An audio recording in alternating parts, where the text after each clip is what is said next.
of what I've been trying to do on YouTube videos is to tell you guys my experience of how a foreigner came to Germany, got everything done, and then became financially successful on the other side. And that's why I made some notes, because when I was thinking about this topic, it wasn't random sets of events which took me to the place where I am right now. It was some very calculated decisions, some some inflection points. If I would have made a bad decision at that time, things wouldn't have turned out the way they are right now. So that's why I've made some notes, and it is going to be a very important video because I came to Germany in 2016 for doing my masters. And now it's almost 6 years from that time. And I have a house in Denmark, I have an apartment in Romania, I have a really nice car that I bought recently, I have a boat, I have essentially everything that I need to kind of live a life that most people would think of as a successful life. And I'm mentioning these things because material success can also sometimes mean that you have one less problem to worry about, and that is money. So this is the reason why I'm going to give you a few steps that you can also follow if you're in any situation in your life. And I'm also going to add 2 additional steps towards the end, rather 3, that you can do if you really want to grow much bigger. But these are optional, these are not for everybody. The first thing is, don't leave your current job. I think this is the worst mistake that most of the people make, and that is they just think that, alright, I want to change my life completely and I want to be financially successful, things like that. And the stupidest advice that they hear from everybody is that just leave your current job, just go and work for somebody else or work somewhere else, or just quit the job completely and don't do anything, work on your business. That's the best way to make sure that you're going to lose in whatever you have decided for yourself. Because you go from the mindset of long-term thinking into short-term thinking. You will always try to run after the next 10 euros, 20 euros, 50 euros and so on, and you will never have a long-term thinking, which is very crucial if you want to think about financial success in the longer run.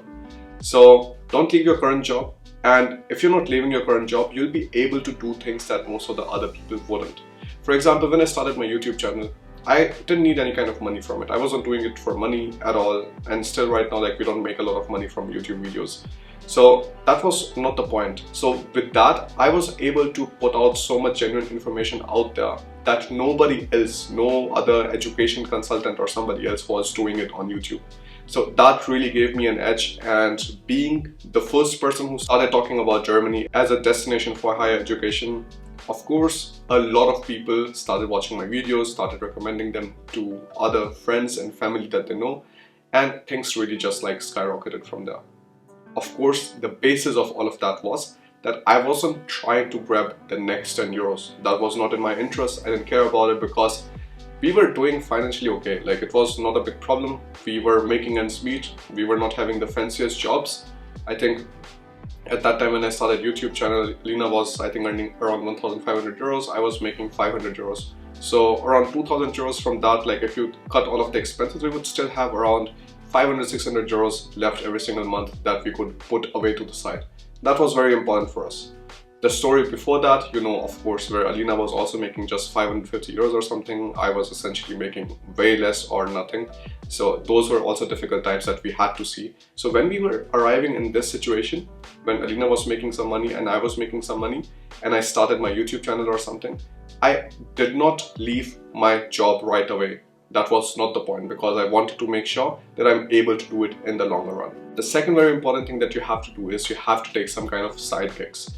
So my very first side gig that I did while doing my full-time employment was teaching some Russian guy some English, and I had 3 lessons with him.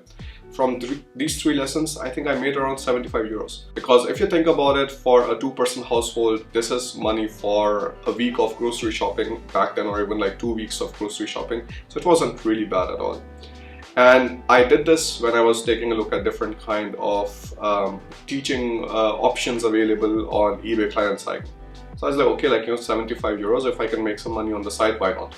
So that's how I started, and I started back in 2016, the moment I came to Germany, and I didn't have a job, and I was this feels really, really bad to sit at home as a man and your woman is going out there and working, So I was like, this is not really okay. So let me try to figure out a way to like do something extra on the side.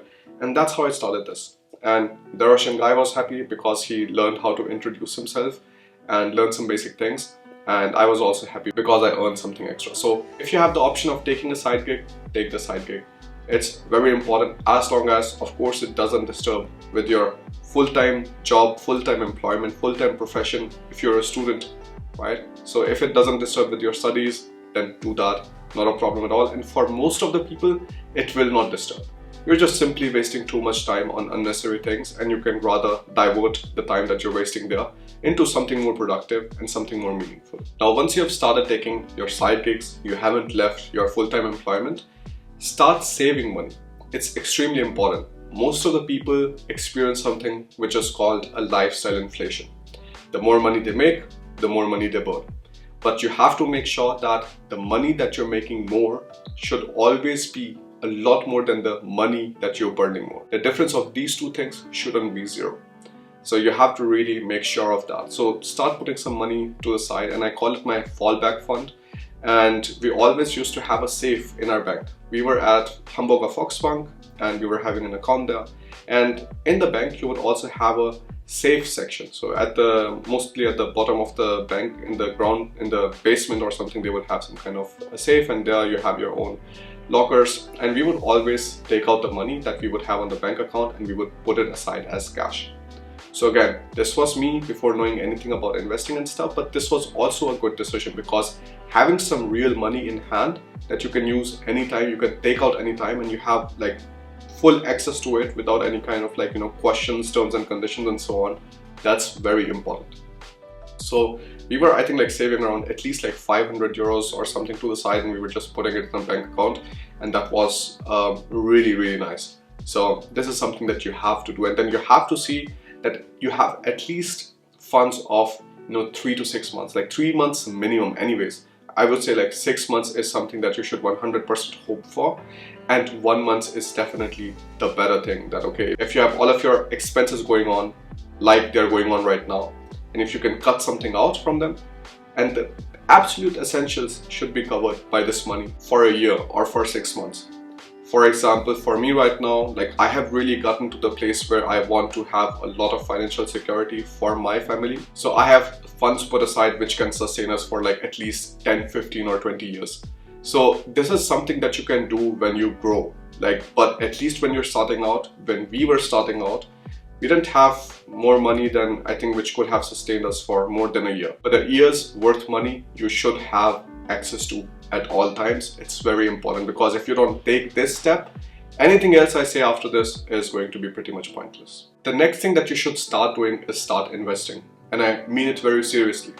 I have a portfolio right now of 230,000 euros at Scalable Capital, and I'm really happy with their service. I've been using them for almost 2 years now, and have absolutely no complaints whatsoever. It's also pretty much the cheapest option on the market, which also foreigners can very easily utilize, because with many other German brokers, there are always terms and conditions which only allow permanent residents or German citizens to open a depot with them. But with Scalable Capital, that is not a problem. Even as a foreigner, you can very easily open your depot with Scalable Capital. I've also made multiple videos about how to open your depot. I will link them in the description. Now, the reason to start investing is that you're building a habit essentially of doing something for your future self, because business is nothing else than taking care of what you're going to be in the next few weeks, next months and so on, because your business always changes, and every single moment you're trying to do things which is going to make you safe for the next upcoming years, the next upcoming months. So investing in itself is a great habit to develop, because you're investing in working businesses. And when those businesses rise, the stock market rises and your investments also rise.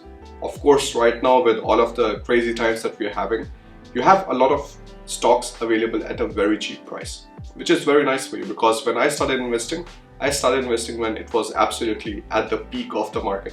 But I'm still investing so that when you're dollar cost averaging, when things start going back up, things are again going to give me a positive return. After that, what you should start doing is start freelancing, because the habits that you've already built via investing will also carry over when you are actually freelancing.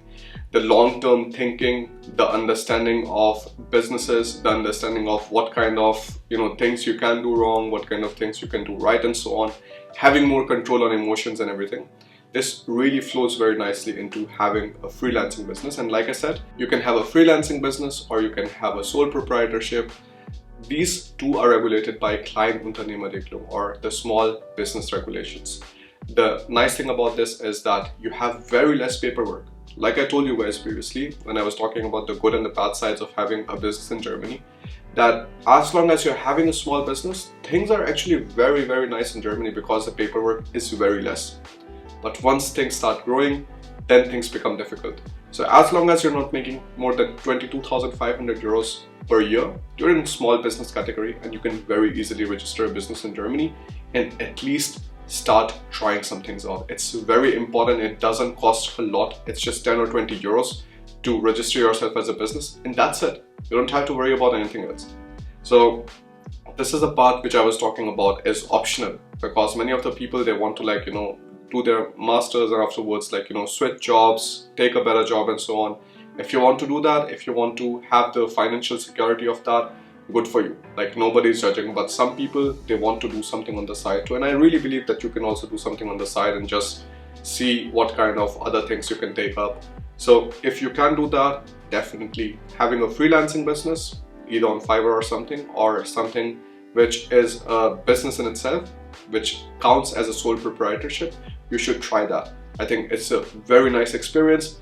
It also builds your character a lot, because I would say business is the ultimate kind of ownership, your extreme ownership, because if you don't wake up in the morning and you don't work for your business, you don't work on your business, you will not have money to buy food for yourself towards the end of the day. So this is the direct relation that you would find. The thing is that many people who are doing jobs, they just get lazy because they get money from the Krankenkasse, they get money from the employer anyways, even if they're getting sick or not. Many times they just start making excuses that, okay, I don't feel like going to work today, so I'm taking a sick leave and stuff. And this just weakens your character. This weakens your integrity.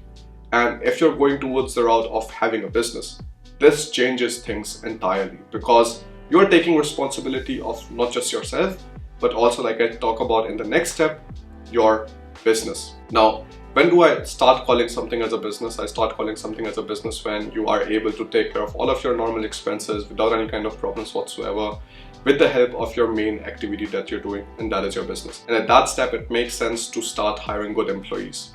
It's very difficult to come across good employees. I remember in my own company, I think we have received over 1,100 applications so far. From those, we selected, I think, around 18 at different points of time.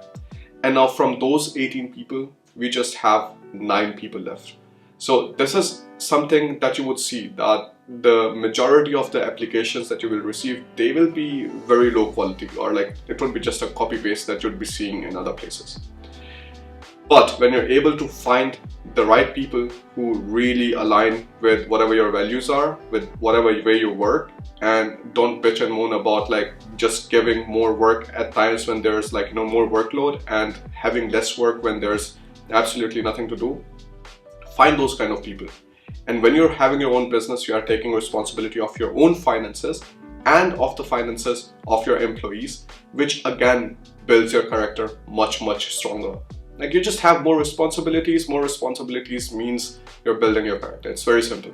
And building your character means you'll be able to take care of more difficult situations in the future much better than somebody who never worked on himself. Once you have done that, I would say the last step is pretty much live everywhere and experience life, because I think this is also very important and plays into your financial success story, because many times when you're living in different kind of countries, and from living I mean living properly. I don't mean this 1 or 2 day travel or a week of travel or something that many people show on YouTube. I think that's pretty much nonsense. I don't count it as living or experiencing countries or something. That's nonsense.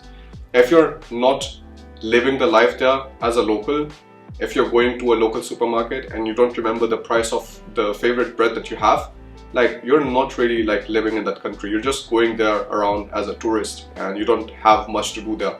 If you haven't talked to some people in those countries, if you haven't learned about how it is to do business, how it is to live there and so on, it's nonsense. Like, I think traveling in that sense is pretty stupid because you're not really experiencing the country. When you start experiencing these countries, then you start coming up with more ideas. You would say, all right, does it make sense to have a business here? Or should I have a business here? Maybe this is an interesting thing that he said, an interesting idea. Maybe I can also implement it in my business. So having exposure to all of these different cultures and all of these different countries builds you even further. So I think this is pretty much the ultimate goal, at least for us. Like, we are right now living everywhere we want. We are in Denmark for 2-3 months, we're in Germany for 2-3 months, we're in Romania for 2-3 months, we're in Turkey for 2-3 months. Then afterwards we also spend time in Norway. That's also one of the countries that we absolutely love. So just like going around in different kind of countries, getting to know them better and getting to understand how the people function, how the system function, how the taxes work, how it is to have, a simple life there and so on. I think all of these things are very nice because in the end, the end goal of your life is essentially finding a place where you're at peace, where you are happy, where you don't desire anything more, in the sense that like you're running around to the next place and to the next place. So I think that's pretty much a nice way to kind of summarize that. So these are pretty much my step-by-step on how I came to Germany as a foreigner and got successful financially in the end. And I followed every single one of these steps. And none of these steps I hid from you or something. I've done exactly this. And if you find some good ideas, if you find some good opportunities, never say no to them. Especially as long as you don't have the luxury of saying no to them. Alright, once you do this, you will be just fine, and you would also be financially successful in Germany, in Europe, as a migrant. Thank you so much for watching this video, and the link for Scalable Capital I've put down in the description below. And also, if you want to open your own company in Romania, I've also put down the link for that website in the description. Thank you so much for watching this video. I will see you in the next one. Bye.